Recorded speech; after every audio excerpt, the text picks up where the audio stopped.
And so today we're going to move beyond World War I and start talking a little bit about the what was going on in the 1920s. Go ahead and one thing about history is that you start realizing that um, when you study it, uh, things are not. You look at the world today, and then if you understand the past, you realize that things are not always that different. Now, what we're going to talk about in this lecture, just a short lecture, is what was called and what is called nativism. And in the 1920s, in the early 1920s, there's what we called, or what historians call, the nativist movement. Now, nativists were concerned with, you could say, the three R's: race, religion, and radicalism.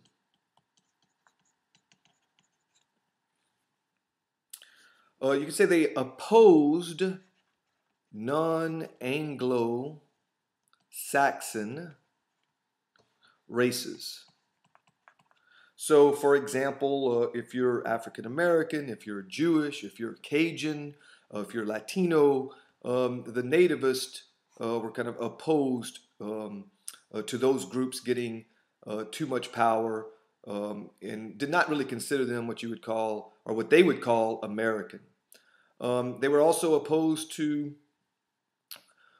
certain religions. For example, they were anti-Catholic. They were anti-Semitic or anti-Jewish. Okay.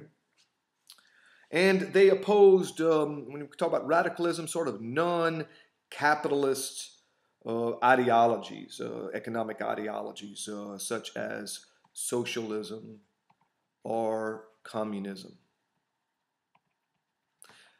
Now, let's talk about, we'll kind of go in the opposite direction. Let's talk about radicalism.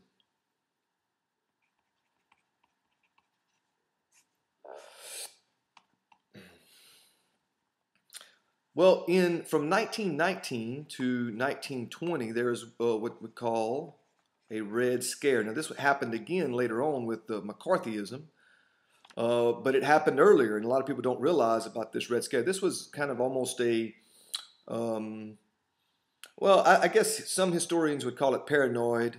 Other people would say that maybe there was something to it, but it was sort of a vehement anti-communist anti-communist movement, and um, it got to where it was almost ridiculous because people were, were getting trouble, for playing Russian music or whatever. Because what you have to realize is that in 1917, in Russia, and I mentioned this, I think, in the last lecture, there was the Russian Revolution or the Communist Revolution. Now, you look at that, and you see that also in the late 1800s and early 1900s, there were a lot of East Europeans that were coming to America as immigrants. And so nativists who were sort of anti-immigrant kind of viewed all East Europeans as communists, and they felt that they were going to come here and take over. So the Red Scare kind of, you might say, prompted nativism. It kind of was it kind of kick-started this whole idea of nativism. And like I said, it was also prompted by the fear of East European immigrants who were often accused of being socialists who desired to overthrow the U.S. government. And whether that was true or not, most of the time it wasn't, but sometimes they actually did find someone. That was a big part of the nativist movement. Another big part of the nativist movement was that they were racist. Race. And what you have to understand about race is that it is a social construct. What I mean by that is that people for until about 500 years ago didn't really use race to put people in categories. It was either their language or their religion. But about 500 years ago, people started using this concept of race, which is, like I said, something that's kind of made up. For example, if you look at someone that is one half black, one half white, are they white or are they black? Well, they're both. So, there's no,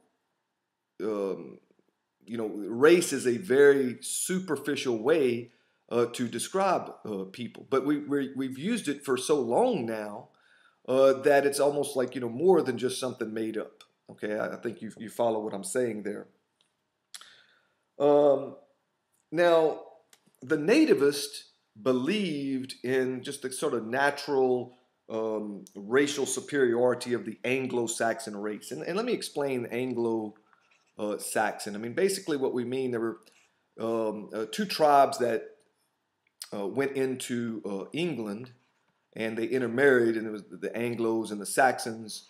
And so really when you say Anglo-Saxon, you're looking, it's more like kind of people of English descent. But oftentimes Anglo-Saxon is used today for, most people in the United States that are white. Although this is actually incorrect.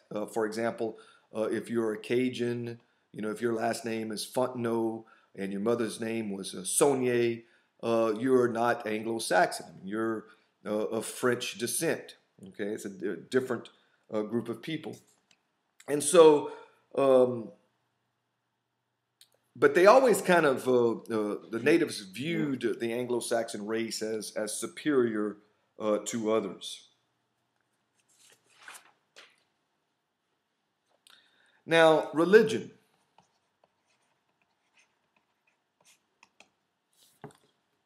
There were really two religions that the natives were mainly against. They were anti-Catholic and they were anti-Semitic. A powerful force throughout American history was anti-Catholicism, but it was kind of dormant since the massive Irish immigration of the 1840s and 1850s.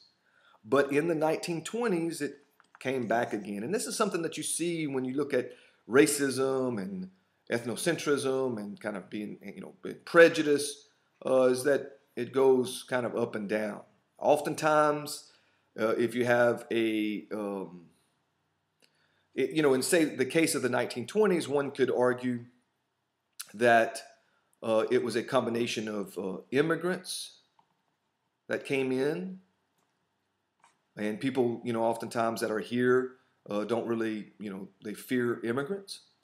Also, with the World War I, there were still a lot of people that spoke other languages. Like I said before, there was a lot of people of Irish and German descent. Now, the Irish spoke English, but many of them spoke Gaelic, of course, as well. But the Germans did not.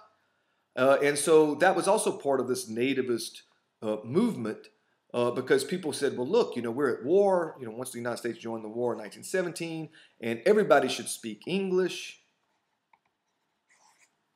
And everybody should be American. And of course, it was their idea of what American was. And so it came up again. A lot of people, a lot of the immigrants from Italy, for example, were Catholic. So there was a big anti-Catholic movement. In 1919, Alabama passed a law providing for the inspection of Catholic convents. Its purpose was to find the aborted babies and kidnapped Protestant women rumored to exist at all convents. I mean, that's pretty ridiculous, right? The 1920 Georgia senatorial campaign of Tom Watson centered on anti-Catholicism. Watson called Woodrow Wilson a tool of the Pope and claimed that the Bishop of Savannah kept slave pens where tens of thousands of missing Protestant girls could be found. So I mean, this is the kind of crazy stuff and crazy rhetoric that was going on. Nativists were also very anti-Jewish.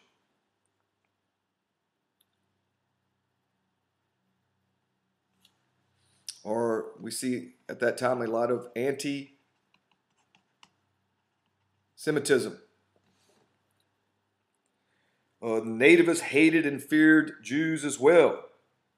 The Protestant obsession with Catholic and Jewish conspiracies kind of stemmed partly from these groups' international connections, you might say. In other words, for example, many people looked at the Jews as not being fully American, or for example, the Catholics. A lot of Jews kept in contact, for example, with people in Europe and elsewhere. A lot of the Catholics, for example, many Protestants feared that they were more loyal to the Pope than America. Okay, so people like Henry Ford was very anti-Semitic. He was the most idolized man in the world and revered as the very symbol of American ingenuity, and he really led the anti-Semitic campaign in America. Okay.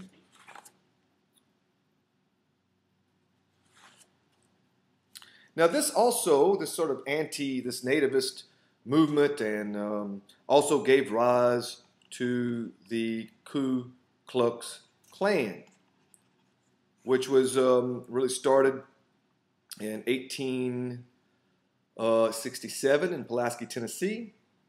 After Reconstruction, which ended in 1877, you really see a drop-off in Klan activity. It actually kind of started dropping off a little bit before that with the Amnesty Act that gave whites in the South the right to vote again. But during the Nativist movement, you start seeing it arise again. So we see it at this point, then we see it in the 1920s, kind of goes down again, and then of course we see it again in the 1960s with the Civil Rights Movement. And the Klan was one of the primary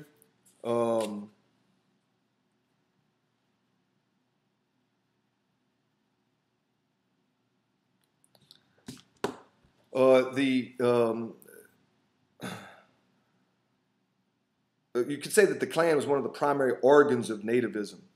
And it was a Southern organization which had become extinct, like I said, after Reconstruction, but was revived in the 1920s. The new Klan kind of differed from the old. It was nationally organized. It was very nationalistic, and it admitted only native-born Protestant whites.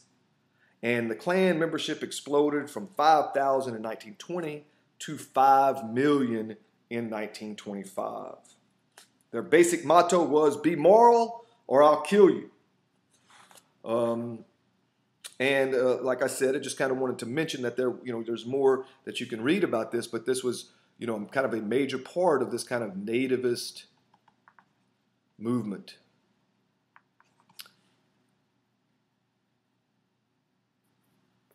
All right, the last thing I'm going to say is that one of the effects of nativism was the sort of intensification of isolationism.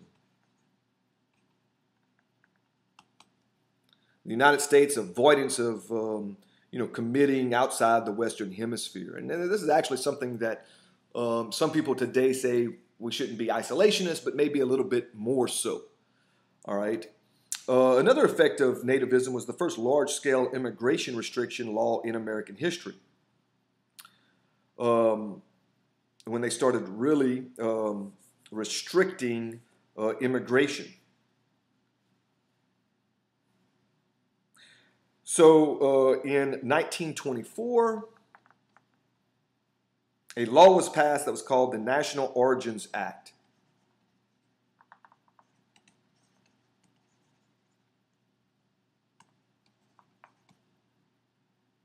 The act limited U.S. immigration from outside the Western Hemisphere to only 150,000 people per year.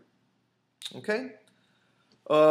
So anyway, I just wanted to kind of go over some of that stuff.